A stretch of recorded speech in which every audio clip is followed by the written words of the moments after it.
Como é possível, eu pergunto, alguém gravar vídeo cheio de ódio, alguém gravar vídeo incitando ao ódio, falando da necessidade de destruir a dignidade humana, de incitar a violência e ao mesmo tempo posar de defensor dos preceitos evangélicos? Ou seja, eu uso o evangelho e uso a vida de Jesus, a quem eu digo seguir, para defender a violência, a tortura, a pena de morte e a destruição das pessoas. Adapto Deus ao meu universo moral. E aí o Deus customizado tem seu aspecto mais trágico.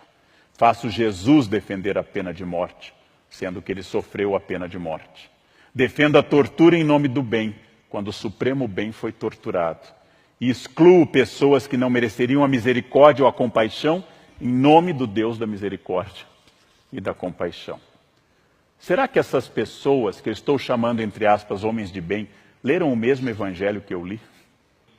É a eliminação da culpa provocada por alguns religiosos e por alguns discursos religiosos que torna esse tipo de religioso problemático, sem generalizar.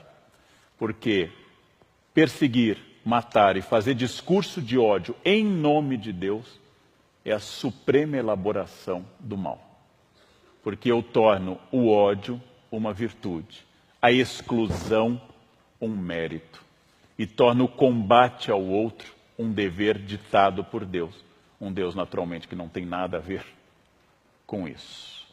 Odiar o pecado e amar o pecador. Fórmula medieval complexa e muito interessante. Eu odeio que você seja um ladrão, porque roubar é errado, fere aos princípios básicos da sociabilidade. Eu odeio que você roube e vou fazer de tudo dentro da lei e dos direitos para que você pare de roubar, porque é errado roubar. Porém, eu não te odeio porque você é um ser humano. Eu odeio o ladrão, não simplesmente o ser humano que rouba. Preceito medieval que foge à nossa ideia de bandido bom é bandido morto. Porque bandido bom é bandido morto é uma frase do paganismo. É uma frase daqueles que não conheceram a Jesus. É frase de um romano sem batismo, de alguém que jamais teve contato com o evangelho e desenvolvia a ideia de que a justiça é a punição e a eliminação de quem eu considero desviante. O curioso não é a incoerência natural de todos nós, de mim, de qualquer pessoa, mas é afirmar a violência em nome de Jesus. Isso é o mais extraordinário. Sabe que o ódio e a violência são condenados de forma explícita e direta no Sermão da Montanha, núcleo duro do cristianismo. Que Jesus recriminou o impulso de Pedro, que ao cortar a orelha do soldado romano, Cristo restaurou essa orelha e anuncia ao apóstolo: aquele que usar a espada será punido pela espada.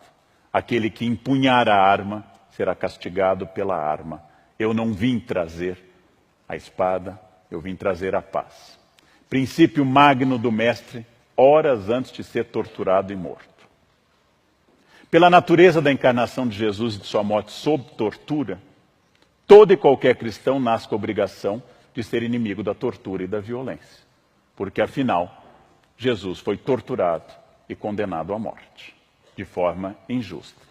Todo corpo humano faz parte do corpo de Cristo. Princípio teológico comungado por quase todas as expressões cristãs.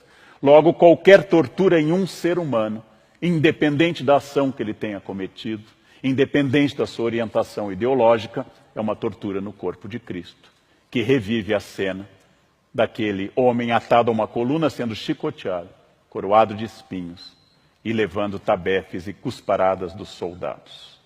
A tortura é oposta ao cristianismo. Mas, óbvio, foi cara a muitos momentos das instituições que se dizem cristãs e a muitos que hoje se consideram cristãos.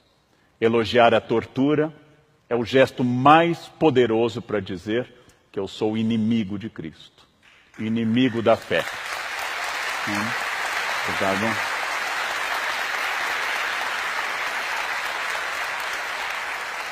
Não que a Bíblia, especialmente o Novo Testamento, proíba qualquer tipo de punição, mas proíbe a destruição do humano.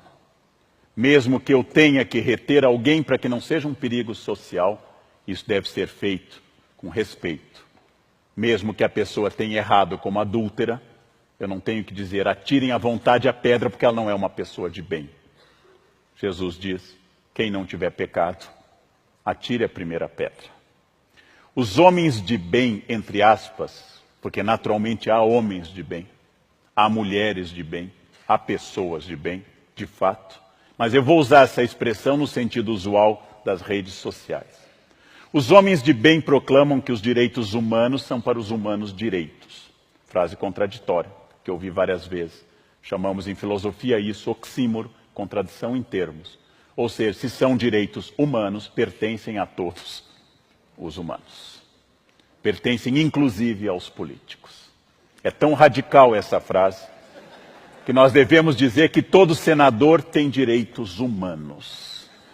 Todo deputado, todo presidente tem direitos humanos, porque ele é inerente à espécie humana. Não há direitos humanos porque eu pago impostos. Não há direitos humanos porque eu, Leandro, trabalho 14 a 16 horas por dia. Eu não tenho nenhum direito a mais do que a pessoa que não trabalha. Todos temos direitos humanos. Todos. Absolutamente todos, porque, como diz a expressão, são humanos. Com isso, nós temos que pensar que esses achismos, esses truísmos, que entram em conflito aberto com a vida de Jesus, que afinal, se alguém se deu ao trabalho de ler os 4 evangelhos, a frase é absurda. Jesus escolheu preferencialmente pecadores, desviados da sociedade, e fugiu dos doutores da lei e dos homens de bem da sua época. Jesus procurou as pessoas excluídas, os publicanos, as prostitutas, a adúltera, e disse que viera para eles e não para os que não precisavam de salvação.